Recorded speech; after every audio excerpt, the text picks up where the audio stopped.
احمد و صلی اللہ رسول کریم اول مہدی المعود علیہ الصلاۃ والتسلیم. اما بعد فقد قال رسول اللہ صلی اللہ علیہ وسلم من قال لا الہ الا اللہ دخل الجنہ او کما قال علیہ الصلاۃ والتسلیم. حضرت والدی مرشدی قبلہ دامت فیوزہم. معزز حاضرین،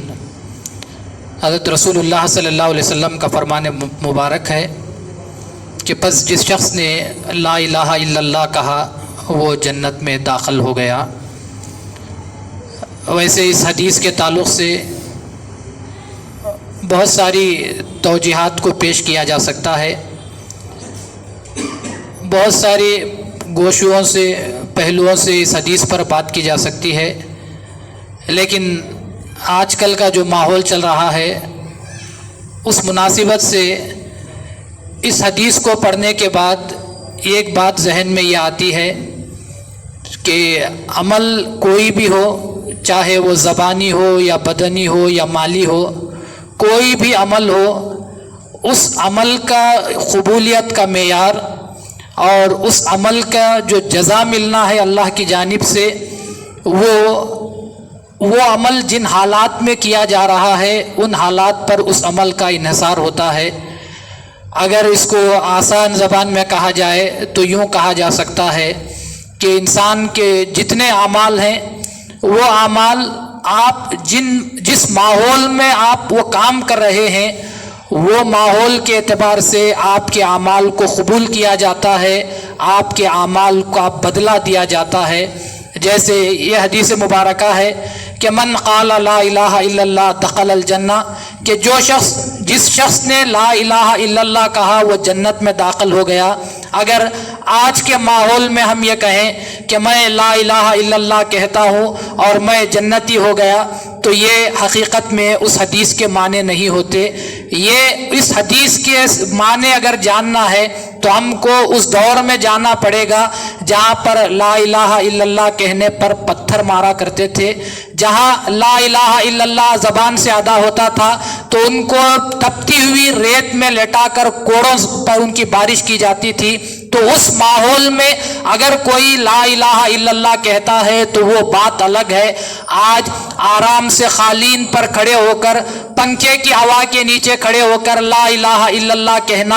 اور تپتی ہوئی دھوپ میں کوڑوں کے سائے تلے لا الہ الا اللہ کہنا، اس میں اور اس میں زمین آسمان کا فرق ہوتا ہے. تو بتانے کا مقصد یہ ہے کہ ماحول جیسا ہوتا ہے آپ اس ماحول میں جو کام کرتے ہیں اسی مناسبت سے آپ کے اعمال کو قبول کیا جاتا ہے. جیسا کہ رسول اللہ صلی اللہ علیہ وسلم نے فرمایا کہ اگر کوئی آدمی سچے دل کے ساتھ کھجور کی ایک گٹلی بھی اللہ کے راہ میں خرچ کرتا ہے تو قیامت کے دن اللہ اس کو احد کے پہاڑ کے مانند اس کو اجر عطا کرے گا. حالانکہ ایک آدمی نے کروڑوں روپے خرچ کیے ہیں اور ایک آدمی نے ایک کھجور اللہ کی راہ میں دیا ہے تو رسول اللہ صلی اللہ علیہ وسلم فرماتے ہیں کہ اللہ دینے والے میں جو فرق کرتا ہے وہ صرف اس مناسبت سے کہ دینے والے کا ماحول کیا ہے. ایک آدمی کے پاس کروڑوں روپے ہیں، اس نے 1 لاکھ اللہ کے راستے میں دے دیے تو اللہ یہ کہتا ہے کہ میرے پاس اس کی اتنی قدر نہیں جس کے پاس صرف ایک کھجور ہے جو اس کے کھانے کا تھا اور اس نے وہ اللہ کی راہ میں دے دیا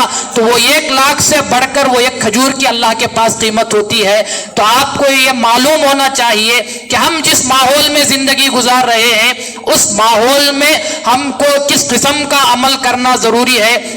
اور اسی ماحول کے تعلق سے حضرت رسول اللہ صلی اللہ علیہ وسلم نے بھی ارشاد فرمایا کہ قیامت کے قریب ماحول ایسا ہوگا. قیامت کے رسول اللہ صلی اللہ علیہ وسلم نے بہت ساری نشانیاں بتائی، وہی رسول اللہ صلی اللہ علیہ وسلم نے یہ بات بھی بتائی کہ قیامت کے قریب اگر کوئی ایک چھوٹا عمل بھی کرتا ہے تو اللہ اس کو بڑا ثواب دیتا ہے. تو معلوم یہ ہوتا ہے کہ ناسازگار ماحول میں اگر کوئی نیک کام کرتا ہے تو اللہ اس کو بہت بڑا اجر عطا کرتا ہے. تو قیامت کے قریب جو ہم زندگی گزار رہے ہیں یہ قیامت کے قریب کی علامتیں جو رسول اللہ صلی اللہ علیہ وسلم نے بتائی، وہ علامتیں کیوں بتائی؟ تاکہ ہم یہ نہیں کہ ہم قیامت کا انتظار کرتے بیٹھ جائیں۔ رسول اللہ صلی اللہ علیہ وسلم نے علامتوں کا اظہار اس لیے نہیں کیا کہ رسول نے فرمایا کہ قیامت کے قریب جھوٹ عام ہو جائے گا تو آپ کو علامت بتایا اس وجہ سے نہیں کہ تم دیکھتے پھرو کہ جھوٹ کہاں کہاں چل رہا ہے اور تم طے کر لو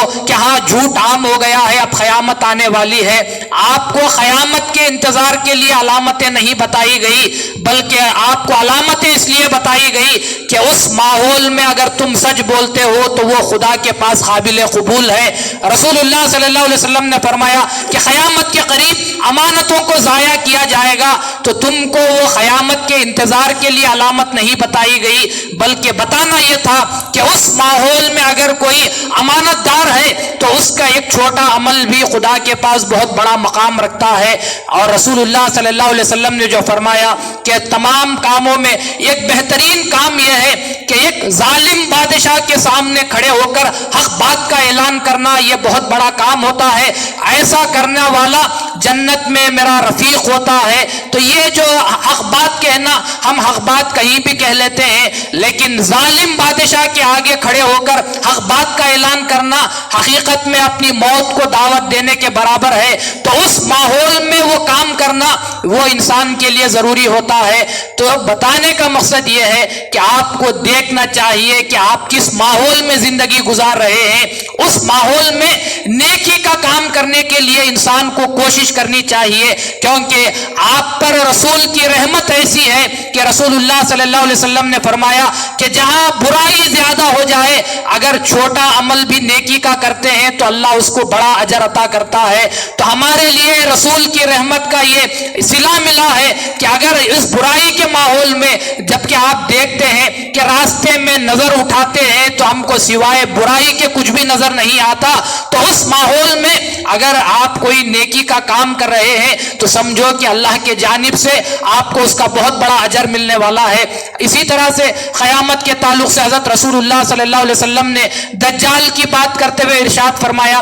کہ جب دجال آئے گا تو وہ پیسوں کو اچھالتے ہوئے آئے گا۔ یہ دجال کی علامت رسول اللہ صلی اللہ علیہ وسلم نے بتائی۔ اب لوگوں کے پاس جاؤ اور جا کر جو حضرات مہدی موعود علیہ السلام کو نہیں مانتے ان کے پاس جاؤ اور جا کر پوچھو کہ مہدی کی علامت کیا ہے، تو وہ افراد بھی یہ کہتے ہیں کہ مہدی کی علامت یہ ہے کہ مہدی کے پاس پوری دنیا کے خزانے ہوں گے۔ حالانکہ دجال کی علامت رسول نے یہ بتائی کہ اس کے پاس پیسہ ہوگا، وہ پیسوں کو اچھالتا آئے گا، اور یہ لوگ کہتے ہیں کہ مہدی کی علامت بھی وہی ہے جو دجال کی علامت ہے۔ تو جو دجال ہم کو دنیا کی طرف مائل کرنے کے لیے آنے والا ہے، کیا وہ مہدی بھی وہی کام کرے گا جو دجال کام کرنے والا ہے؟ جب دجال کا کام یہ ہے کہ پیسے اچھالتے ہوئے آئے تو مہدی کا کام یہ ہے کہ لوگوں کو ترک دنیا کی تعلیم دیتے ہوئے آئے۔ تو اسی لیے ماحول جیسا ہوتا ہے اللہ اسی قسم کا ہم کو علاج بتاتا ہے۔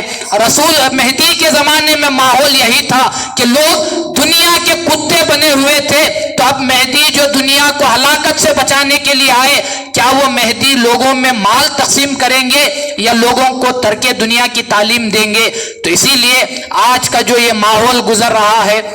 خدا را اس ماحول پر نظر رکھو کہ ماحول آج ایسا ہو چکا ہے کہ آپ کو کہیں سچائی نظر نہیں آئے گی، آپ کو کہیں وعدہ کرنے کے بعد وعدہ نبھانا یہ نہیں آئے گا۔ آپ دیکھیں گے کہ سوائے جھوٹ کے، جھوٹے الزامات کے، سازشوں کے، آپ کو دنیا میں اس کے سوا کچھ نظر نہیں آتا۔ تو ایسے ماحول میں آپ سوچتے ہوں گے کہ یہ اللہ کی تمام کام ہے، یہ اللہ کا ہم پر ظلم ہے کہ اللہ نے ہم کو اس ماحول میں پیدا کیا۔ آپ اپنا نظریہ بدلو تو آپ کو معلوم ہوگا کہ اس ماحول میں آپ جی رہے ہیں جہاں سوائے برائی کے کچھ بھی نہیں، تو یہ اللہ کا آپ پر ظلم نہیں ہے بلکہ اللہ کی مہربانی ہے کہ اللہ نے آپ کو موقع دیا کہ اس گندے ماحول میں اگر تم چھوٹے یا نیکی کا بھی کام کرتے ہو تو میں اس کو قبول کرنے کے لیے تیار ہوں، میں اس کا اجر بہت بڑا دینے کے لیے تیار ہوں۔ اگر جھوٹ عام ہے تو سچائی کو اختیار کرنا سیکھو،